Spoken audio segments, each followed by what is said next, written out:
A partir dessa estrutura básica que um script precisa possuir, e até aqui nós falamos sobre orientação a objetos, que é o conceito que envolve classes e também o uso de herança, por exemplo, você pode começar a construir as suas funcionalidades. E existe um conceito em games que é muito importante, que é o que nós chamamos de a batida do coração de um jogo. Esses desenhos são parte de um curso que eu estou desenvolvendo, então em breve eu vou anunciar a novidade para vocês, mas olha só, quando nós falamos de um jogo, como que ele funciona? Um jogo ele possui basicamente três estágios, a estrutura. O software que está rodando dentro de um jogo possui três estágios. Primeiro é o input, que captura as entradas de dados a partir do teclado, do mouse, do controle. Depois desse input, ele atualiza as variáveis dentro desse jogo. Então, se você tem um personagem e esse personagem se movimenta, você precisa às vezes mudar a velocidade ou mudar a posição e fazer alguns cálculos para que ele seja desenhado em outro lugar. E assim você passa pelo terceiro estágio, que é literalmente desenhar todos os elementos da tela a partir dos dados que foram atualizados. E logo ele volta no input. Isso corresponde a um frame.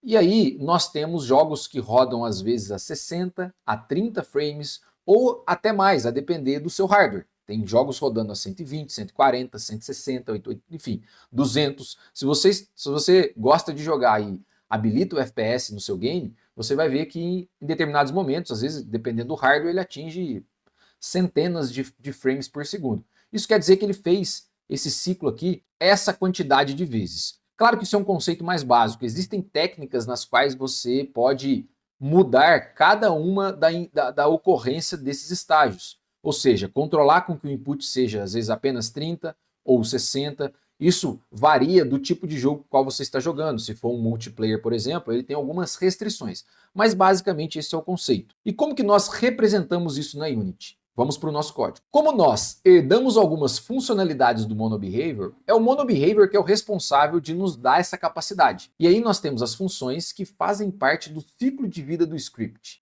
Quando nós abrimos o script pela primeira vez, você deve ter observado que existia uma função chamada start. Eu imagino que você lembra do start, mas agora eu falei de uma coisa nova, função. O que é uma função? Veja que a estrutura de uma função ela é muito parecida com a classe, mas ela não tem a palavrinha class. Então aqui você tem um tipo, que falaremos depois, mas guarde que aqui nós não temos tipo. Quando você não tem um tipo, você usa a palavrinha void, o nome da função e abre chaves, certo? Essa é a estrutura básica de uma função. Então, você tem algumas funções fornecidas pelo MonoBehavior, lembrando que a relação MyScript-MonoBehavior é uma relação de herança, então o MyScript herdou funcionalidades do MonoBehavior. E aí você tem algumas funções. E além do start, você tem também o update, lembrando que quando você não tem tipo, você usa void e o nome da função, update. Provavelmente, a ferramenta na qual você utiliza, ela já vai autocompletar para você, assim como está aparecendo para mim, ó, digito update, tem o late update, fixed update e assim por diante. Então, eu vou usar o update e você vai ver que ele cria uma estrutura bem parecida. Qual é a diferença entre esses dois? O start, ele executa uma vez no início da execução, executa no início da execução não, no início do script, vamos falar assim, no início do script. E o update executa a cada frame. A partir dessas duas estruturas, você consegue entender que você vai usar o start para inicializar o script e o update para executar aquelas tarefas que você quer que aconteça a todo momento. Por exemplo, movimentar um jogador.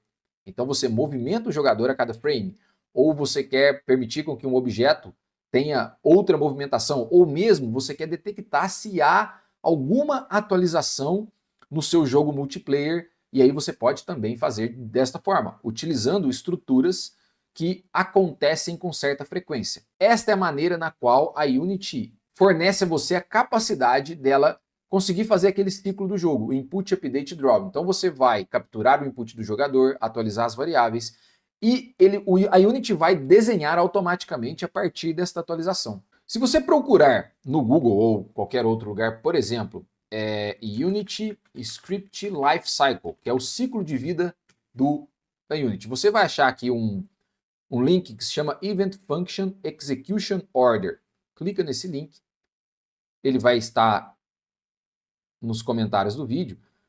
Mas essa é a estrutura com todas as funções que a Unity fornece para que você faça o ciclo de vida do seu jogo.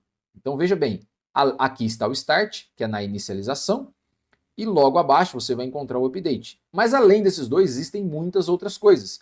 Existem funções que são executadas antes do Start, como a Wake ou Enable, e existem muitas outras funções que são executadas antes e depois do Update. Dependendo do que você quiser fazer, você precisa usar outras coisas. Então você tem o Fixed Update, por exemplo, quando você estiver trabalhando com física.